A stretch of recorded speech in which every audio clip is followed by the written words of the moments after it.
ہے مزدوری کرنے. پھر شام کو جب وہ تھک کر واپس لوٹتا ہے تو اللہ کے نبی کا فرمان ہے من امسا کالن بعمل یدہ امسا مغفورا لہ، اس کے اس دن کے سارے گناہ اللہ معاف کر دیتا ہے. کبھی آپ نے سوچا کہ جب آپ شام کو یہاں سے تھک کے نکلتے ہیں تو آپ کے آج کے سارے گناہ معاف. یہ آپ کی اس مزدوری کا صلہ اللہ دے رہا ہے. یہ کیا دے رہے ہیں؟ چند ہزار. اور اللہ کیا دے رہا ہے؟ بخشش، مغفرت.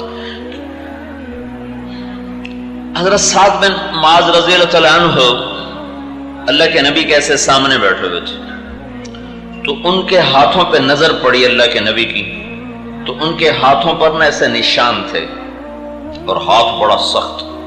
تو آپ نے ان سے پوچھا سعد یہ کیا ہے؟ کہ یا رسول اللہ میں اپنے کھیت میں خود کام کرتا ہوں، مزدوری کرتا ہوں اپنے باغ میں. یہ فقر کا زمانہ تھا، نوکر نہیں ہوتے تھے. میں اپنے باغ میں خود کام کرتا ہوں تو کسی چلاتے چلاتے یہ میرے ہاتھوں پہ نشان پڑ گئے ہیں، اس کی وجہ سے میرے ہاتھ سخت ہو گئے. تو آپ نے سعد کا ہاتھ یوں پکڑا اور ایسے چوما، ہاتھ کو چوما اور یوں فرمایا کہ بچوں کو حلال حرام نہیں، جھوٹ نہیں، بددیانتی نہیں، بچوں کو حلال کھلاتے کھلاتے جو ہاتھ ایسے ہو جائے گا اس ہاتھ پہ دوزخ کی آگ حرام ہو جائے گی. تو اب یہ ہاتھ تو مزدور کا ہی ایسا ہو سکتا ہے نا، جو مشقت میں مشینوں کے ساتھ پھنس رہا ہے، کبھی دھاگے کے ساتھ پھنس رہا ہے، کبھی سلائی کے ساتھ پھنس رہا ہے، کبھی کسی اٹھا رہا ہے، تو وہ سارا دن اس کے ہاتھ میں حرکت حرکت حرکت. تو اللہ کے نبی کی خوشخبری ہے کہ جو بچوں کو حلال حلال حلال ہیں، یعنی جس میں جھوٹ نہیں، جس میں کھوٹ نہیں، جس میں خیانت نہیں، بددیانتی نہیں، جو بچوں کو حلال کھلاتے کھلاتے ہاتھ کا یہ حال بنا لے گا اس پہ اللہ دوزخ کی آگ کو حرام کر دے گا. یہ روز آپ کی طرف آپ کے لیے اللہ کا تحفہ اور اللہ کا انعام ہے اور اللہ تعالیٰ کا صلہ ہے کہ حلال کمانے میں جب مسلمان تھکتا ہے. ایک اور حدیث مجھے یاد آئی کہ ایک روایت میں نے پڑھا کہ بعض گناہ ایسے ہیں جو نماز روزہ سے بھی معاف نہیں ہوتے، وہ حلال کمانے میں جو پسینہ بہتا ہے اس پہ معاف ہوتے ہیں.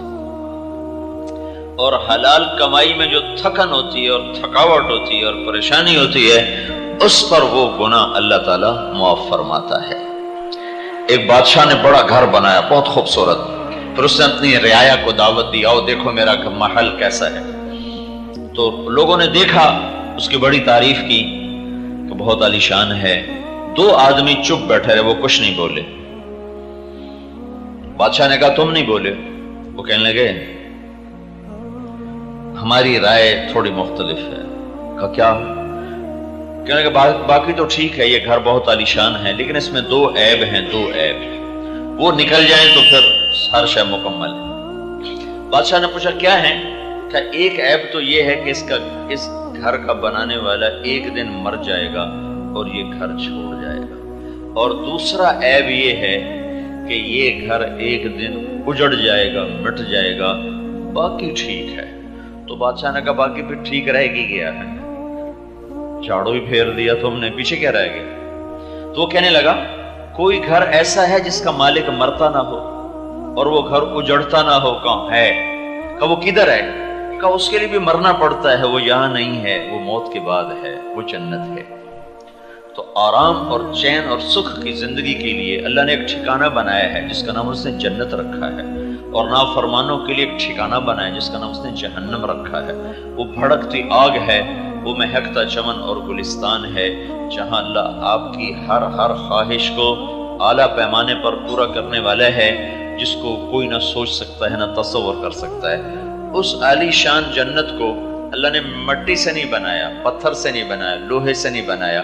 اس جنت کو اللہ تعالیٰ نے سونے چاندی اور گارے مٹی سے بنایا، سونے چاندی اور مشک عنبر اور زعفران کافور سے بنایا ہے، اور اس کے جو گھر ہیں وہ موتی یاقوت زمرد کے.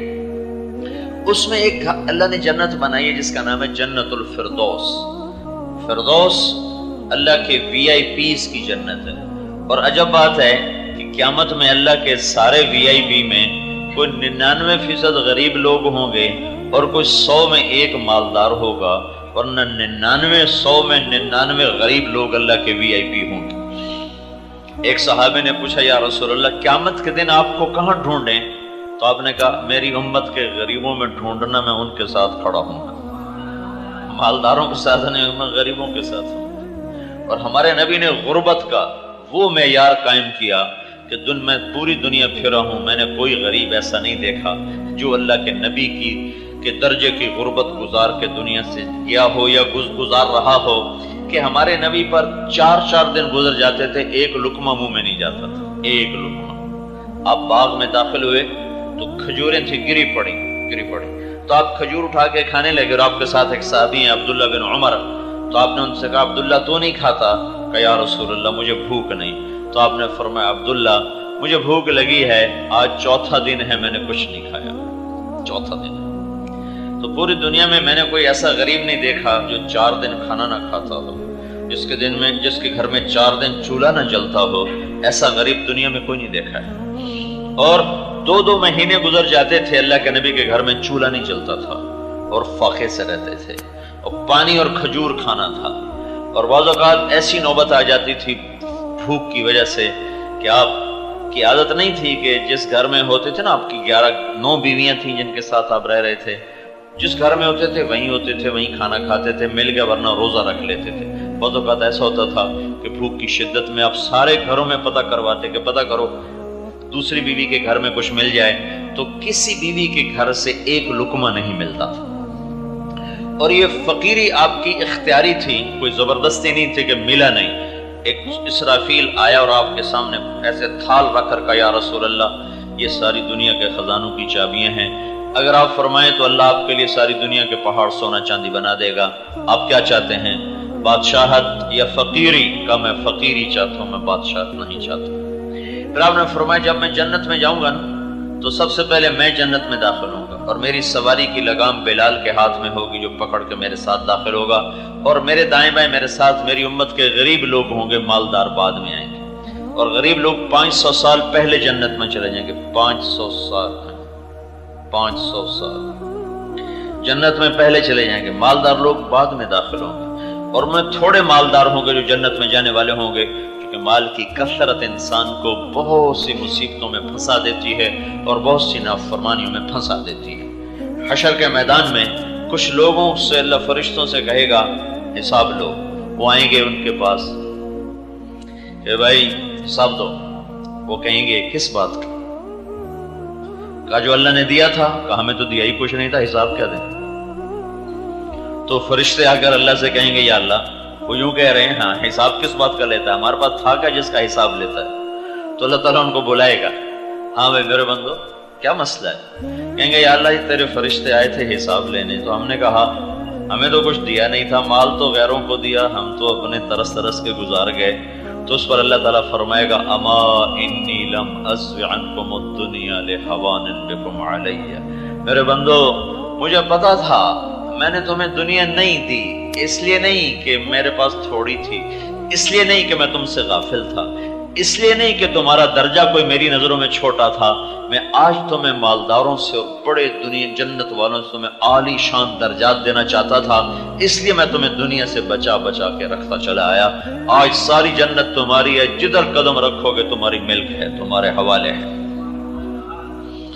تو وہ جو اوپر کی جنت الفردوس ہے، جہاں ایک مقام ہے، جو جنتیں ہیں نا، جیسے اب آپ ٹاپ فلور پر ہیں تو اس کے جو نیچے فلور ہیں تو اس کو جنت الفردوس سمجھو، باقی نیچے کی دوسری جنت ہیں۔ جو ٹاپ فلور جنت الفردوس ہے وہ اللہ نے فرشتوں سے نہیں بنوائی، خود اپنے ہاتھوں سے بنائی، خود اپنے ہاتھوں سے بنائی۔ نیچے والی جنت فرشتوں سے، امر کن سے، جنت الفردوس کو اپنے ہاتھوں سے بنایا ہے۔ اس میں جس دن بنایا، ایک تو جب ہاتھوں سے بنی تو کمال ہو گیا، پھر جس دن اللہ نے بنایا تھا اس دن سے لے کر آج تک، اور آج سے لے کر قیامت تک، اللہ اس کو روزانہ دن میں 5 دفعہ خوبصورت، پہلے سے زیادہ خوبصورت بنا دیتا ہے، ہر دفعہ وہ 5 دفعہ پہلے سے زیادہ خوبصورت ہو جاتی ہے۔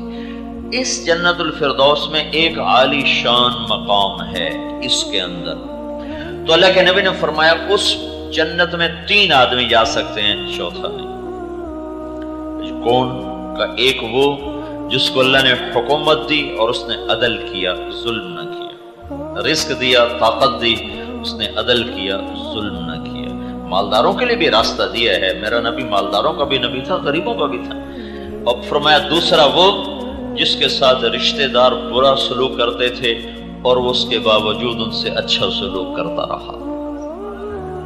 بڑا اوکھا چیپٹر ہے،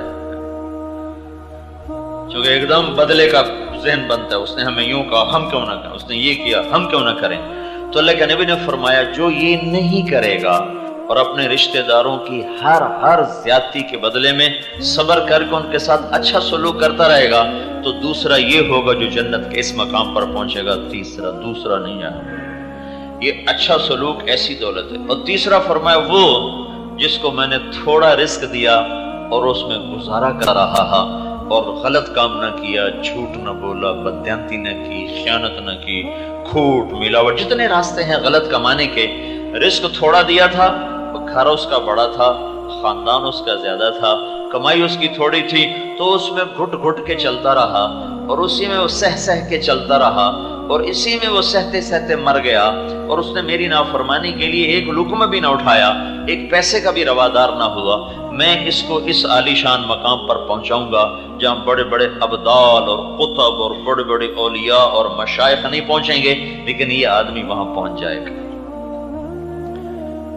تو صبح سے شام تک اللہ کی مرضی کے مطابق رزق حلال کمانا، یہ اللہ پاک کے ہاں اتنا پسندیدہ اور محبوب ہے۔ اگر یہ اللہ کی مرضی کے مطابق ہو تو اس پر بھی گناہ معاف ہوتے ہیں۔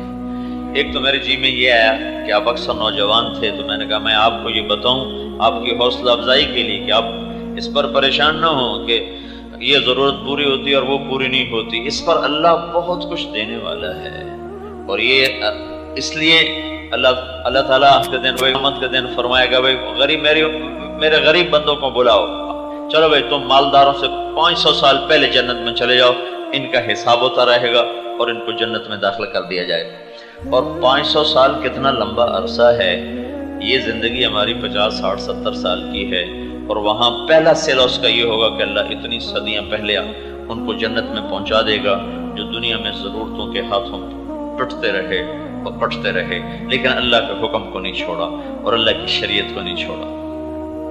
مجھے ایک صوبے دار ملا، کہنے لگا میں نے تبلیغی جماعت میں چلہ لگایا، تو اس کے بعد میں نے غلط طریقے چھوڑ دیے مال اکٹھے کرنے کے، تو مجھ سے میرے افسر نے ایک دن پوچھا اب تیرا گزارا کیسے ہوتا؟ تو میں نے کہا ہوتا ہے اللہ کرتا ہے۔ کہا نہیں، مجھے اتنی تنخواہ میں جو تم گزارا کر رہے ہو مجھے بتاؤ کیسے ہوتا ہے؟ تو میں نے اسے کہا اگر گزارا پوچھتے ہو، اب 3 سال ہو چکے ہیں میرے گھر میں سالن نہیں پکا، میں چٹنی سے روٹی کھا لیتا ہوں، میرے بچے بھی کھا لیتے ہیں، لیکن ہمارا ضمیر مطمئن ہے کہ ہم حرام لقمہ نہیں کھاتے، اندر ہمارا مطمئن ہے۔ یہ وہ آدمی ہے جو جنت کے اس درجے پر جائے گا جس پر بڑے بڑے ولی اللہ بھی نہیں جا سکے، جن کو یہاں آپ دیکھتے ہو نا حضرت اور پیر اور فقیر، یہ آپ کے قدموں کی خاک کو بھی نہیں چھو سکیں گے اگر آپ اس طرح حلال محنت میں، حلال کمائی میں تھکتے رہے اور نافرمانی نہ کی۔ تو آپ کا یہ روز کا آنا آپ کی جنت کا راستہ ہے، جنت کا راستہ ہے۔ آپس میں محبت سے رہنا، کسی کو گالی نہ دے، کسی کا حق نہ مارے، کسی پر زیادتی نہ کرے، جس کا کام کر رہا اس کے ساتھ بددیانتی نہ کرے، آپس میں پیار محبت ہو، تو یہ صرف اتنا آپ کا جو کام ہے یہ آپ کو جنت کے وہ مقام نصیب فرمائے گا جو بڑے بڑے تہجد پڑھنے والے اور روزے رکھنے والے اور بڑی بڑی پگڑیاں باندھنے والے وہ اس مقام پہ نہیں پہنچیں گے جو آپ لوگ پہنچ جائیں گے، بشرط ہے کہ اس کے ساتھ فرض پورے ہوں، نماز پوری ہو، روزہ ہو، اللہ تعالیٰ نے جو فرائض ہمارے ذمے لگائے ہیں وہ اس کے ساتھ پورے ہوں، تو پھر اللہ کے فضل سے آپ کی یہ کمائی آپ کی جنت کا راستہ ہے۔ دوسری بات آپ سے یہ کرنی تھی کہ آپ یہاں لباس تیار کرتے ہیں، لباس آپ معاشرے کے انتہائی محسن ترین افراد، لباس ایک ایسی ضرورت ہے، یہ نہ ہو تو آدمی مرتا تو نہیں، لیکن یہ نہ ہو تو زندگی کا پہیہ رک جائے گا، کاروان زندگی رک جائے گا۔ روٹی پانی نہ ہو تو آدمی مرتا ہے، اور لباس نہ ہو تو زندگی جام ہو جائے گی، ایک قدم آگے نہیں سرک سکتا۔ پوری دنیا میں یورپ میں آزادی ہے، کپڑے اتار دیے، ننگے ہو گئے، لیکن وہ بھی بازاروں کو، گھروں کو اور نظام کو کپڑوں میں لے کے چلتے ہیں، ننگے ہو کے نہیں۔ ننگا ہونا انسانیت کا سب سے بڑا عیب ہے اور ہے۔ تو آپ جو ہے نا لوگوں کے لیے لباس مہیا کر رہے ہو، اس کو قرآن کی ایک آیت بیان کرتی ہے، یا بنی آدم قد انزلنا علیکم لباسا، اے میرے بندو میں نے تم پر بہت بڑا احسان کیا، قد میں نے تمہیں پر بہت بڑا احسان کیا ہے کہ میں نے تمہیں لباس عطا کیا ہے، اور کہ میں نے آسمان سے اتارا ہے، آسمان سے کپاس کا دانہ نہ ہوتا ہے اور یہ دھاگے کا میٹیریل نہ ہوتا تو کپڑا کہاں سے بنتا، تو کہ میں نے آسمان سے تمہارے لیے لباس اتارا ہے، یہ دو کام کرتا ہے، یواری سواتکم، ایک تو تمہیں بے پرد ہونے سے بچاتا ہے اور تمہارے جسم کو یہ چھپاتا ہے، وریشا، اور دوسرا کام کیا ہے کہ یہ تمہیں خوبصورت بناتا ہے۔ ساری خوبصورتی لباس میں ہے، ننگے ہونے میں کوئی حسن نہیں ہے، مرد ہو یا عورت۔ جدہ میں نا ایک ڈریس ڈیزائنر ہے، وہ جتنے یہ رائل فیملیز ہیں، سعودیہ کی، قطر کی، امارات کی، کویت کی، اور جب عراق تھا اس وقت، ان سب کی خواتین کے لباس وہ تیار کرتا تھا۔ اللہ نے اس کو تبلیغ میں لگا دیا، بڑی اس میں تبدیلی آئی۔ تو میں پچھلے حج میں نا اس کے گھر گیا ہوا تھا، تو اس نے مجھے رسالہ اٹھا کے دکھایا کہ وہ فیشن شو ہوا تھا پیرس میں فیشن شو ہوا تھا، ساری دنیا کی پارٹیز میں یہ اول آیا تھا، اول۔ تو اس نے مجھے وہ فوٹوز دکھائے، تو اس کے جتنے وہ لباس تھے نا، اور وہ جو فیشن شو میں شامل ہونے والی لڑکیاں، سارا جسم ڈھکا ہوا، صرف ہاتھ اور پاؤں ننگے تھے، باقی سارا جسم ڈھکا ہوا تھا، اور باقی جتنے وہ آئے ہوئے تھے، پیٹ ننگا، کمر ننگی، سینہ ننگا، ٹانگیں ننگی، بازو ننگے، اس قسم کے لباس تھے۔ اور اس کے جتنے اس میں ڈیزائن آئے لباس کے، اور اس کو وہ چلی لڑکیاں اس کو پہن کر، وہ صرف چہرہ اور ہاتھ اور پاؤں ننگے، باقی سارا وجود ڈھکا ہوا۔ تو یورپ کی ننگی قوم نے اس کو اول انعام دیا تھا کہ انسان کی خوبصورتی ننگے ہونے میں نہیں ہے، لباس میں۔ اور جو ننگے رہنے کی دعوت دے رہے ہیں، انہوں نے ان کو فرسٹ قرار دیا اور اس کو پرائز دیا اور اس کو ٹرافی دی گئی، یہ جدے والا فرسٹ آیا ہے۔ انسان کی زینت ننگے ہونے میں نہیں ہے، کپڑے میں۔ تو اللہ تعالیٰ کہہ رہا ہے میں نے تمہیں لباس دیا ہے، یہ تمہارے لیے دو کام کرتا ہے، ایک تو تمہارے جسم کو چھپاتا ہے، دوسرا یہ تمہیں زینت اور خوبصورتی دیتا ہے۔ تو یہ میری تمہارے اوپر بہت بڑی نعمت ہے۔ اس لحاظ سے درزی معاشرے کا اہم ترین فرد ہے، اہم ترین۔ درزی نہ ہو تو میں ایسے کھڑا نہیں ہو سکتا تھا اور آپ یوں بیٹھ نہیں سکتے تھے، درزی نہ ہو تو سارا گھر، سارا بازار جام ہو کے رہ جائے گا۔ اس سے اگلی بات ہے اور اللہ نے بڑی عجب کہی ہے۔ اچھا، لباس کی ضرورت سب کو پتا ہے کہ اس کے بغیر تو چھوٹا بچے کو کہو اسکول چلے جاؤ، اس کو صرف جائنگیا پہنا دو، کہے گا میں نہیں جاتا۔ چھوٹا سا صرف اس کو چلو جائنگیا پہنا دو، بالکل ننگا نہ کرو، جائنگیا پہنا، کہ چلو بیٹا اسکول کا، نہیں میں نہیں جاتا، پھر یونیفارم دو، کدھر ہے؟ یعنی کپڑا کتنا ضروری ہے، اس کے لیے کسی کو سمجھانے کی ضرورت نہیں ہے، اس کے لیے کسی دلیل کی ضرورت نہیں ہے۔ صرف ایک آدمی ہے معاشرے کا جو کپڑا ضروری نہیں سمجھے، وہ پاگل ہے۔ جو پاگل، وہ خود ہی اپنے کپڑے اتار دیتا ہے تو وہ پتہ چلتا ہے کہ بیچارہ یہ پاگل ہے، دیوانہ ہے۔ تو لباس اتنی اہم ضرورت ہے کہ اس کے لیے ہمیں کسی دلیل کے قائم کرنے کی ضرورت نہیں ہے۔ ہمارے گھر کا 2.5 سال کا بچہ بھی اسکول جانے سے بغیر کہ مجھے کپڑے دو، میری یونیفارم دو، میں اس کے بغیر نہیں جاتا ہوں۔ لیکن جو اگلی بات اللہ کہہ رہا ہے وہ ان بڑوں کو سمجھ میں نہیں آتی، تو اللہ نے پہلے ایک بات سمجھائی جو سب کو معلوم ہے، اس کے ساتھ دوسری بات کو جوڑا تاکہ وہ بھی ہماری سمجھ میں آئے۔ تو اس کے بعد اللہ تعالیٰ یوں کہتا ہے، یا بنی آدم، اے آدم کی اولاد، قد انزلنا علیکم لباسا، میں نے تمہیں یہ لباس عطا کیا ہے، یہ میں نے دیا ہے کہ تمہیں عقل دی، تمہیں سلیقہ دیا، تمہیں مشینیں بنانے کا طریقہ دیا، پھر تمہارے لیے دھاگا بنایا، تمہارے لیے کپاس بنائی، تو میں نے دیا ہے۔ اس کے 2 کام ہیں، تمہارے جو واری سواتکم، تمہارے بدن کو چھپاتا، واریشا تمہیں خوبصورت بناتا ہے۔ پھر اگلی بات، وَلِبَاسُ التَّقْوَىٰ ذَلِكَ خَيْرٌ، میرے بندو ایک لباس اور بھی ہے، ایک لباس اور بھی ہے جس کا تمہیں پتہ کوئی نہیں ہے، وہ ہے تقوی کا لباس، وَلِبَاسُ التَّقْوَى۔ تقوی کیا ہے؟ اللہ کی اطاعت، اللہ اس کے رسول کی اطاعت، اس کا نام تقوی ہے۔ تو اللہ تعالیٰ نے کہا میرے بندو ایک لباس اور ہے، وَلِبَاسُ التَّقْوَى ذَلِكَ خیر، وہ بڑا عالی شان لباس ہے، وہ بہت بہترین لباس ہے۔ تو وہ کون پہنے گا؟ دو لباس قرآن نے ذکر کیے، ایک دھاگے کا بنا ہوا اور ایک ایمان کا بنا ہوا۔ ایک کا تانا بانا دھاگا ہے اور ایک کا تانا بانا اللہ اس کے رسول پر ایمان ہے۔ تو جب دو لباس ہیں تو ایک لباس تو بدن کے لیے آیا، دوسرا لباس روح کے لیے آیا۔ میرے بھائیو، جیسے ننگے بدن اگر انسان ہو جائے تو کاروان زندگی رک جائے گا، اسی طرح اللہ کی قسم اگر روحیں ننگی ہو گئیں تو ایمان کا کاروان رک جائے گا اور جنت کی طرف جانے والا سفر یہ رک جائے گا اور ایمانی کاروان زندگی معطل ہو جائے گا، فل سٹاپ لگ جائے گا۔ اور جیسے ننگا آدمی ایک دوسرے کے سامنے نہیں آ سکتا، ننگی روح قیامت کے دن اللہ کے سامنے پیش نہیں ہو سکے گی۔ تو تقوی، لباس التقوی، لباس التقوی ہے۔ اے میرے بندو، ایک اور شلوار ہے، ایک اور قمیض اور ایک اور ٹراؤزر ہے، وہ کیا ہے؟ وہ تقوی کا ہے۔ وہ کہاں پہنیں گے؟ کہ وہ تمہاری روح پہنے گی۔ روح ہمیں تو نظر نہیں آتی، کہ مجھے نظر آتی ہے، کہ تم اس لباس میں رہ کر بھی ننگے ہو کہ اللہ تو ہمارے اندر کو بھی دیکھتا ہے، باہر کو بھی دیکھتا ہے۔ الا انہم یثنون صدورہم لیستخفوا منہ الا حین یستغشون ثیابہم یعلم ما یسرون وما یعلنون۔ تم کتنی مرضی چادریں اوپر لے لو، میں تو تمہارے بدن کو دیکھتا ہوں، تمہارے اندر کی غلاستوں کو دیکھتا ہوں۔ تم اس لباس سے اللہ سے نہیں چھپ سکتے۔ ہاں، ایک لباس تم پہن لو، دوسرا تقوی والا، ایمان والا، اللہ کے نبی کی اطاعت والا، غلامی والا۔ وہ کہاں تیار ہوتا ہے؟ وہ میرے نبی کی فیکٹری میں تیار ہوتا ہے۔ اس کے لیے وہاں مشینیں لگی ہوئی ہیں، اس کے لیے وہاں دھاگا بنتا ہے، اس کے لیے وہاں میٹیریل تیار ہوتا ہے۔ پھر اسے کون پہنتا ہے؟ اسے روح پہنتی ہے۔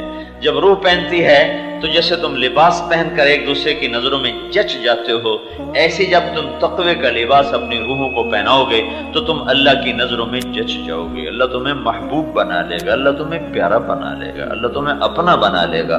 ذالک خیر۔ میرے بندو، یہ بہت عظیم لباس ہے۔ تو ننگے ہو کے نہ مرنا، کرتا شلوار پہن کے مرنا، کہ میرے پاس آؤ تو تمہاری روحوں پہ کڑھائی ہوئی ہو، ایمبرائڈری ہوئی ہو، ٹک ٹک ٹک ٹک ایمبرائڈری، یہ کیا کر دیا، یہ بیل، یہ بوٹا، یہ ایسے، یہ پتی ایسے، یہ رنگ ایسے، یہ ڈیزائن ایسے۔ تو میرا اللہ کہتا ہے اپنی روح پر یہ ڈیزائننگ کر کے آؤ، میں تمہیں بہت پسند کروں گا، تم مجھے بڑے اچھے لگو گے، مجھے بڑے پیارے لگو گے۔ تو وہ جو ڈیزائننگ ہے اور وہ جو ایمبرائڈری ہے وہ حضرت محمد صلی اللہ علیہ وسلم کی پاک زندگی ہے اور پاک طریقہ ہے۔ جو اس کے مطابق ڈھل جائے گا بس وہ اس کو سمجھو اس پر لباس آ گیا، اس پر اللہ تعالیٰ اس کی طرف دیکھے گا تو اللہ خوش ہو جائے کہ اس نے میرے نبی کا طریقہ اپنا لیا، میرے نبی کے سانچے میں ڈھل گیا۔ تو میرے عزیزو، وہ لباس جو میرے اللہ نے دیکھ کر مجھے پاس کرنا ہے وہ یہ نہیں، وہ ہے جو میرے نبی کی فیکٹری میں تیار ہوتا ہے، جس کا نام تقوی ہے، اور وہ روح پہنتی ہے۔ جب وہ روح لباس پہنتی ہے تو پھر وہ باپرد ہو کر اللہ کے دربار میں پیش ہو سکتی ہے، جیسے ننگے انسان کو بازار میں، دفتر میں، گھر میں بیٹھنے آنے کی اجازت نہیں ہے، ننگی روح کو اللہ کے دربار میں پیش ہونے کی اجازت نہیں ہے، اس کو وہیں سے دھکا دے کے جہنم میں ڈال دیا جائے گا۔ تو میری آپ سے گزارش ہے کہ یہ لباس بھی پہننا ہے، یہ بھی پہننا ہے۔ یہ حضرت محمد صلی اللہ علیہ وسلم کی پاک زندگی کا لباس ہے۔ یہ جو تبلیغ کا کام ہو رہا ہے یہ اس لباس کی تیاری ہے جو تبلیغ میں جاؤ بھائی، جاؤ بھائی، جاؤ بھائی، ہم کہتے ہیں نکلو بھائی، نکلو بھائی، نکلو بھائی، یہ اسی کی تیاری ہے کہ ہم اللہ کے محبوب کی پاک زندگی کو اپنی زندگی بنائیں اور ہمارا سانچہ اس میں ڈھلے۔ تو جب ہمارے کپڑے اترے اور کفن اترے، قبر میں جا کر کفن تو لوگوں سے ہوتا ہے نا چھپا ہوا، قبر میں تو کفن اتر جاتا ہے۔ کیسے اتر جاتا ہے؟ ختم ہو جاتا ہے، ریزہ ریزہ ہو جاتا ہے، سارا وجود بھی ختم ہو جاتا ہے، مٹی ہو جاتا ہے، اس میں سے ایک اور وجود نکلتا ہے. ایک طارق جمیل آپ کو نظر آ رہا ہے، یہ تو مٹی کا ڈھیر ہے. اس میں سے جب اصل نکل جائے گا تو یہ مٹی کا ڈھیر ہے، یہ مٹی ہو جائے گا. یہ کرتا اگر میں اتار دوں جسم سے اور دوسرا پہن لوں تو یہ پھٹے یا دھلے مجھے کوئی فرق نہیں پڑتا. پریس استری کیا جائے ویسے پھینک دیا جائے مجھے کوئی فرق نہیں پڑتا ہے. تو جب اس کرتے اور شلوار میں سے روح نکلتی ہے، جسم سے جب روح نکلتی ہے تو جسم ایک کرتے کی طرح ہے، کٹے پھٹے جلے، نکلنے والے کو کوئی پرواہ نہیں. اب جب یہ نکل رہی ہے نا روح، تو اس کو نکلتے ہوئے کرتا بھی چاہیے، شلوار بھی چاہیے، ورنہ ننگی کیسے نکلے گی. تو اس کو نکلتے ہوئے اب اس نے سب سے بڑے دربار میں جانا، سب سے بڑے دربار. کسی بڑے افسر سے ملنا ہو تو ویسٹ کوٹ ایسی ہونی چاہیے، جوتا ایسا ہونا چاہیے اور کرتا ایسا ہونا چاہیے، بیچ میں پھول بھی لگا ہو، کھبے سجے بھی نہ ہوئے، ہپ کو جگہ تے کھلوتا ہوئے ہیں. تو اب تم نے اللہ کے دربار میں جانا ہے، تو اللہ کے دربار میں جانے کے لیے اب تمہاری روح نے جسم کو چھوڑا، تو اسے اگر ننگا بھیج دیا تو اللہ کے دربار نہیں کھلے گا اور وہیں سے اسے اٹھا کے جہنم میں ڈال دیا جائے گا. اور اگر اس کو آپ نے کرتا پہنا دیا، شلوار پہنا دی، اسے مزین کر دیا اپنے حبیب، اپنے محبوب صلی اللہ تعالی علیہ وسلم کے پاکیزہ لباس سے جس کا نام تقویٰ ہے، تو آپ کو فرشتے بھی ہاتھوں ہاتھ لیں گے. پہلے آسمان والے استقبال کریں گے، دوسرے تیسرے چوتھے، ہر طرف آپ کے لیے مبارک مبارک کی صدا ہوگی، یہاں تک کہ روح جا کر اللہ کے عرش پہ سجدہ کرے گی اور اللہ کہے گا میرے بندے میں تم سے راضی ہوں، جا تو بھی مجھ سے راضی ہو جا اور انتظار کر، دن آئے گا جب میں تیرے لیے جنت کے دروازے کھول دوں گا، ابھی مزے کر، تیرے لیے نہ کوئی پابندی ہے. تو یہ جو تقوی والا لباس ہے، کرتا شلوار ہے، ٹراؤزر اور قمیص ہے، یہ تبلیغ میں تیار ہو رہا ہے، تبلیغ میں. تو میں آپ سب بھائیوں سے گزارش کروں گا کہ آپ اس کے لیے وقت نکالیں اور 3 دن کے لیے اللہ کی راہوں میں نکلنا شروع کریں. پھر جب آپ کو ہمت ہو جائے تو 40 دن کے لیے نکلنا، 4 مہینے کے لیے نکلنا، لیکن 3 دن کا جانا نہ چھوڑو. 3 دن تبلیغ میں جاؤ تو آپ کا تانا بانا بننا شروع ہو جائے گا اور آپ کا لباس تیار ہو جائے گا. اور اپنی روزمرہ زندگی میں ایک نماز نہ چھوڑیں، ذکر و تلاوت نہ چھوڑیں، زبان سے کسی کو گالی نہ دیں، کسی کی برائی نہ بیان کریں، کسی کی برائی نہ سنیں، اور یہاں کام کے دوران دیانتداری سے کام کریں. حلال رزق کبھی ضائع نہیں ہوتا اور حرام رزق کبھی محفوظ نہیں رہتا. حلال کمانے والوں کے گھر میں کبھی خزاں نہیں آتی اور حرام کھانے والوں کے گھر میں کبھی خوشی اور بہار نہیں آتی. یہی میرے رب کا فیصلہ ہے اور اسی کے ہاتھ میں کائنات کی بادشاہی ہے. یہ ایک غلط ذہن ہے کہ پیسہ آئے گا تو ہم خوشحال ہو جائیں گے. اللہ کی قسم یہ بہت بڑا جھوٹ ہے. اللہ راضی ہوگا تو ہم خوشحال ہو جائیں گے. تو آپ سارے بھائی اس کی نیت کرو، اپنے آپ کو اس کے لیے تیار کرو کہ ہم نے ایک اور لباس بھی پہننا ہے کہ جب ہم اللہ کے دربار میں جا رہے ہوں تو ہم فٹ فاٹ ہوں، ویسٹ کوٹ بھی ہو، کرتا بھی ہو، شلوار بھی ہو، پریس بھی ہوا ہو، خوشبو بھی لگی ہوئی ہو، تو اللہ بھی کہے واہ واہ بڑا اچھا بندہ آ گیا، میرا بڑا اچھا بندہ آ گیا، چلو اس کو فل پروٹوکول دو. تو اس کی سارے بھائی نیت کرو، ارادے کرو، ٹھیک ہے نا؟ تو انشاءاللہ تبلیغ میں وقت لگاؤ گے نا. اور یہاں فیکٹری کی پابندی سے نماز نہ پڑھو، اللہ کا حکم سمجھ کے نماز پڑھو.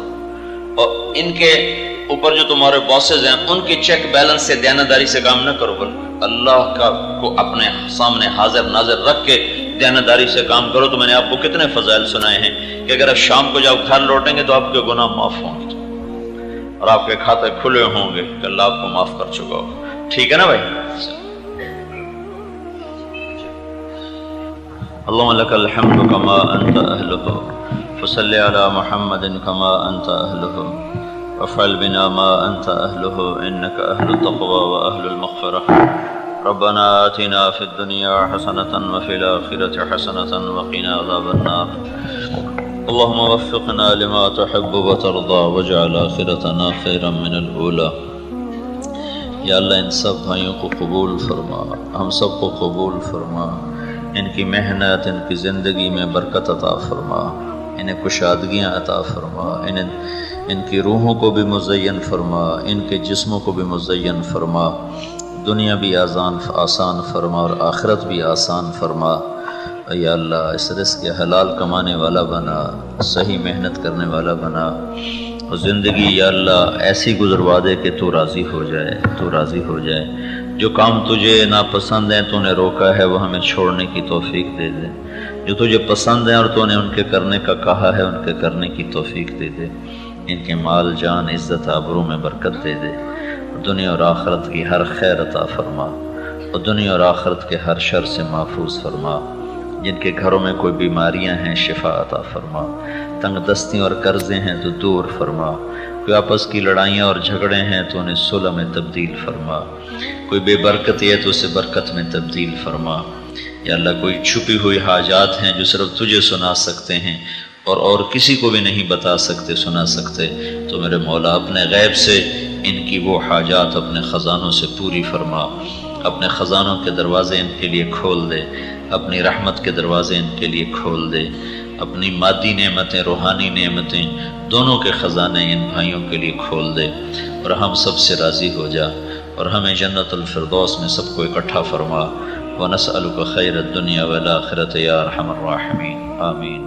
آپ کے سامنے میرے نبی گھر میں داخل ہوئے بیٹی کے، تو دیکھا آپ ذرا غمگین بیٹھی ہیں، تو آپ نے پوچھا بیٹی کیا ہوا؟ کہ جی میرا اور علی کا جھگڑا ہو گیا۔ تو آپ نے فرمایا علی کدھر ہے؟ کہا جی باہر نکل گئے۔ تو اب یہ نہیں آپ نے کہا کہ میں تو سسر ہوں، میں کیسے کہوں میں اپنے داماد کو ڈھونڈوں، آپ خود ڈھونڈنے نکلے، کسی سے نہیں کہا کہ جاؤ علی کو بلاؤ۔ جب گئے تو وہ مسجد میں لیٹے ہوئے تھے اور کمر پہ مٹی لگی تھی، تو آپ نے پیار سے کہا ابو تراب اٹھو۔ یہ ٹائٹل آپ کو ہمارے نبی نے دیا، ابو تراب اٹھو۔ ان کو اٹھایا، کچھ نہیں کہا، ساتھ لائے اور گھر میں آ گئے۔ کچھ نہیں پوچھا کیا جھگڑا تھا، کیا لڑائی تھی۔ ہماری طرف دیہاتوں میں پنچایتیں ہوتی ہیں نا جھگڑے، تو وہ پوچھنے والے ہور لڑا کے کم ہور بخا دیں دن، ہاں بھائی تو کی آکھیا، ہاں بھائی تو کی آکھیا ہو سکا ہے تو میں آکھیا نہیں ہو سکا، تو آکھیا ہو سکا ہے تو میں آکھیا نہیں ہو سکا، تو آکھیا بھائی تھی لڑائی ہو کے صلح دی بجائے ہو لڑائی ہو جاندی۔ میں قربان جاؤں، میرے نبی تشریف لائے اور آپ نے ایک لفظ نہیں بولا، اور آ کر آپ ایسے نا لیٹ گئے، زمین پر لیٹ گئے، زمین پر ادھر حضرت علی کو لٹایا، ادھر حضرت فاطمہ کو لٹایا۔ اب مجھے دیکھنا، یہ ہاتھ علی کا پکڑ کے یہاں رکھا، ادھر سے بیٹی کا ہاتھ پکڑ کے یہاں رکھا علی کے ہاتھ پر، یہ دیکھ رہے ہو، اوپر آپ نے اپنا ہاتھ رکھا۔ اب یہ علی کا ہاتھ، یہ فاطمہ کا ہاتھ، یہ میرے نبی کا، اور کہا تم دونوں بولو ہماری صلح ہو گئی۔ کچھ نہیں پوچھا کیا ہوا، بکا تم کو ہماری صلح ہو گئی۔ تو دونوں نے کہا جی ہماری صلح ہو گئی۔ تو آپ اتنے خوش نکلے کہ صحابہ بھی آپ کے چہرے کی خوشی کو دیکھ کر پوچھنے لگے یا رسول اللہ آپ تو بڑے خوش نظر آ رہے ہیں۔ تو آپ نے فرمایا میں علی و فاطمہ کی صلح کرا کے آ رہا۔ تو اس سے اونچا گھر اور کہاں سے میں دکھاؤں آپ کو؟ یہ بات میں کیا سناؤں آپ کو؟ آپ نے حضرت عائشہ سے فرمایا عائشہ سنو، دھیان سے سنو، اظہار محبت، اظہار محبت۔ آپ نے کہا عائشہ مجھے جب سے پتہ چلا ہے کہ تو جنت میں میری بیوی ہے، مجھے موت ہی اچھی لگنے لگ گئی۔ اور عربوں کے ماحول میں، عرب کے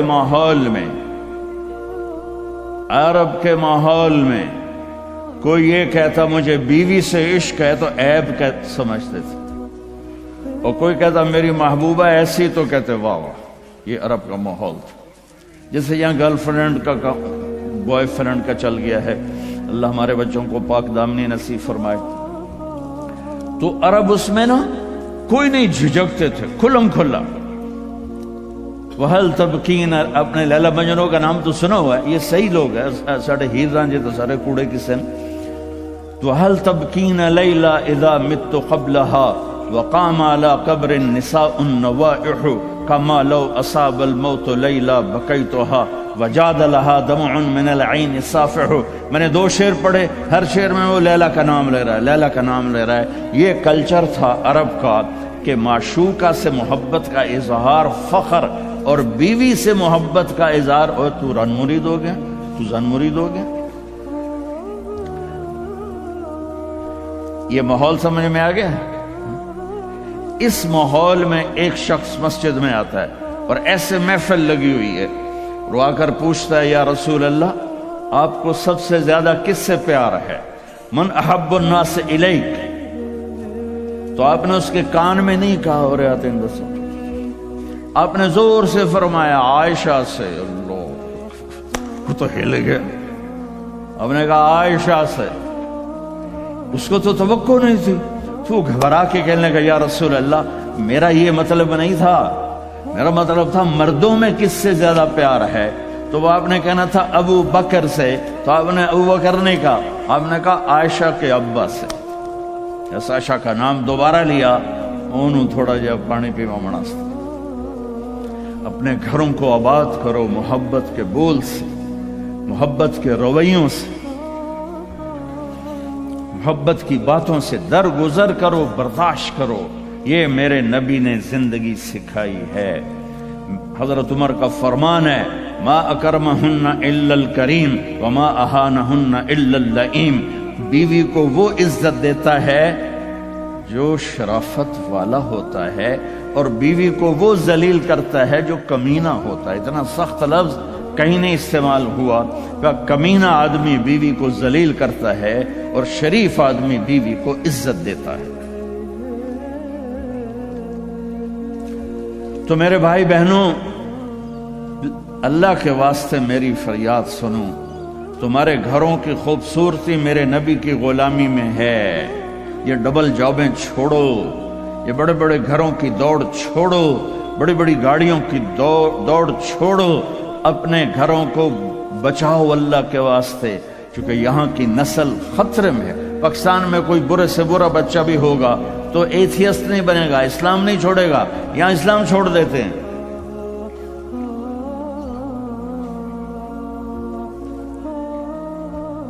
میں آپ کو اپنے گھر کی بتا رہا تھا، ایک بچہ مجھے ملنے آیا، کہنے لگا جی میں نے پورے پاکستان میں ٹاپ کیا ہے ایف ایس سی میں، اور کنگ جو ٹاپ کرتے ہیں وہ کنگ ایڈورڈ میڈیکل یونیورسٹی میں جاتے ہیں۔ تو 2 دفعہ میں خودکشی کی کوشش کر چکا ہوں، پلز کھائیں، گولیاں، لیکن وہ زندگی تھی بچ گیا۔ میں نے کہا بیٹا تو چھوٹا سا ہے، تو نے یہ خودکشی کی کیوں یہ تو نے قدم اٹھایا؟ کہا جی میرے امی اور ابو اتنا لڑتے ہیں کہ ڈسہارٹڈ ہو کر میں 2 دفعہ خودکشی کی کوشش کر چکا۔ ماں اور باپ کی لڑائی نے اتنے بریلینٹ قابل بچے کو مرنے پر مجبور کر دیا۔ کوئی بھوک نہیں تھی، سوکھے تھے، اچھے خوشحال گھرانہ تھا، لیکن خامد بھی بد زبان، بیوی بھی بد زبان، تو بچے خودکشی پہ آ گئے۔ بھائیو، اگر آپ اپنے آپ کو خوبصورت بنانا چاہتے ہو، دیکھو میں ہاتھ جوڑتا ہوں، سب دیکھو، اس زبان پر قابو پا لو۔ یہ زبان خوبصورت ہو گئی، دل جڑ جائیں۔ بہ گئی امام فتوی نہ ٹھوک دو۔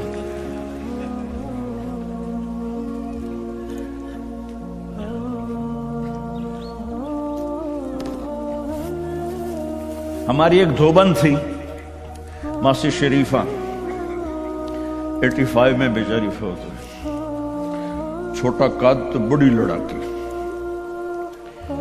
تو وہ ایک دن آئی میری بہن کے پاس، کہنے کہ بی بی اے میری نوماں بڑیاں لڑدیاں میرے نال، 4 بیٹے تھے 4 بہن، تو میں نے کوئی تویز دے 4 میری نوکر بن جاؤں۔ میری بہن کو تو پتا تھا کہ لڑدی تھا آپ، تو اس نے نا اسے کاغذ پر کچھ لکھا کے نا یوں کر کے نا اسے تعویذ کو رول کر کے، کماسی شریفہ اے تعویذ ہے بڑا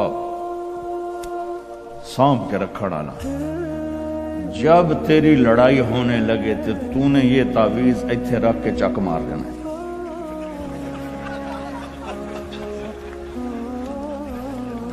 میری بہن نے کیا طریقہ استعمال کیا، ماسی شریف ہم کو چپ کروایا۔ اب تعویذوں کا بڑا مانتے ہیں ہمارے دیہاتوں میں، تو وہ ہفتے بعد آ گئی، کہنے کہ بی بی تو بڑا چنگا تعویذ دیتا ہے، میری تو ساری لڑائی ختم ہو گئی، کیونکہ ماسی شریفہ چپ ہو گئی۔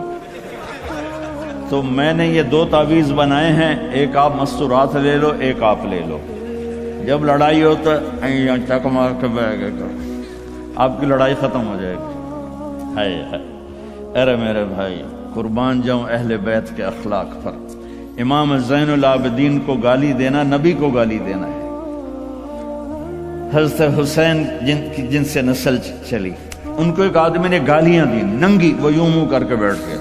ہائے ہائے ہائے کمایا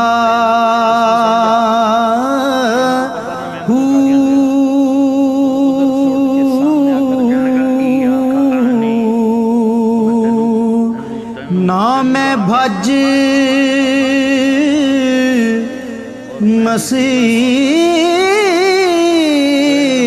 مسیتی وڑیا نا تسبہ نبی والی زندگی پہ لاؤ. میرا سر میرا ساتھ نہیں دے رہا، میں تفصیل ویسے بھی نہیں ہو سکتی، اشارہ کر رہا. اپنے نبی کی زندگی پڑھو، اپنے نبی کی زندگی پڑھو کہ آپ نے اپنے گھر کو کیسے چلایا، کس طرح آپ نے 11 گھروں کو نبھایا. 2 مہینے چولہا نہیں جلتا تھا اور بیویاں قربان ہو رہی ہیں. یہاں سب کچھ دے کر پھر بھی لڑائیاں ہیں، بچے برباد ہو رہے ہیں، نسلیں برباد ہو رہی. چھوٹی چھوٹی باتوں پر اڑ کر ہمارے استاد صاحب تھے مولانا جمشید صاحب، وہ ہمیں بہت زیادہ سبق میں فرماتے تھے، جو ہار مان جائے گا وہی جیت جائے گا. ہار مان جایا کر، جھک جاؤ. جھک جانے، میرے نبی نے فرمایا جو جھک گیا اور معاف کر گیا، میں گارنٹر ہوں اگر اس کی عزت کم ہو تو مجھ سے آ کے لے لے. جو معاف کرے گا اللہ اس کی عزت بڑھا دے گا، جو بدلہ لینے پہ آئے گا پورے گھر کو توڑ کے رکھ دے گا. یہ چند روزہ زندگی ہے. میرے نبی کی 2 سنتیں لے لو. ایک زبان پہ قابو، یہ اس زبان پہ قابو پا لو، اس زبان پہ قابو پا لو، اس زبان پہ قابو پا لو تو آپ کے گھروں کے 90% مسائل ختم ہو جائیں گے. اور دل کو سب سے صاف رکھو اور اپنے ایک دوسرے کا ہاتھ بٹھاؤ. اپنے بچوں کو اپنی دولت سمجھو، ان کو یہاں اچھا مسلمان بنا کے چھوڑو. اب یہ نسل یہاں رہنے والی ہے، واپس نہیں جائے گی. نہ تم جاؤ گے نہ تمہاری نسلیں جائیں گی. ایک پٹھان کوئی بیٹھا ہو تو پہلے معافی مانگتا ہوں.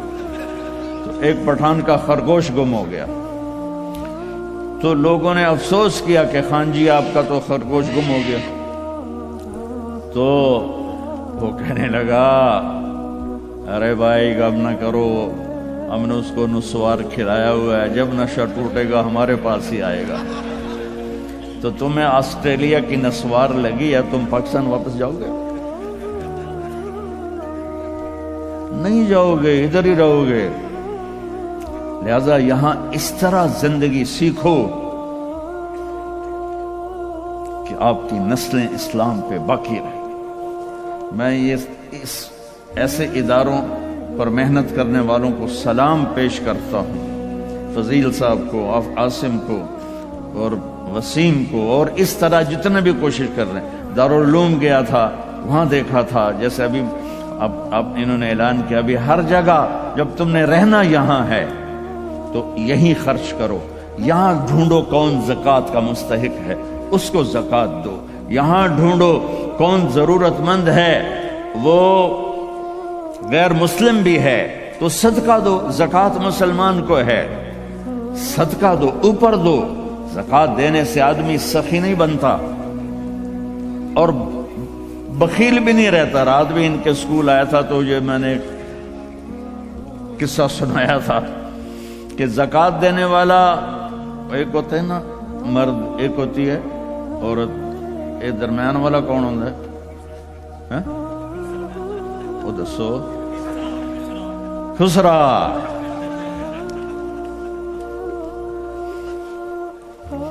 تو زکوٰۃ دینے والے جو ہوتے ہیں نا وہ بخل سے نکل آتے ہیں، سخاوت میں جاتے نہیں تو وچکارلے بڑھ جاتے ہیں. تو صدقہ بھی دیا کرو. خسرو پرویز ایران کے بادشاہ کے پاس ایک آدمی مچھلی لایا، اس کو بڑی پسند آئی تو اس نے شاہی جوش میں کہا 4000 درہم دے دو. بہت بڑی دولت تھی، جسے $4000 سمجھو ایک مچھلی. تو اس کی بیگم نے اس کے کان میں کہا یہ کیا کیا ہے؟ دربار تھا. تو 4000 تم ایک مچھلی پہ دے رہے ہو تو خزانہ خالی ہو جائے گا، واپس لو اس سے پیسے.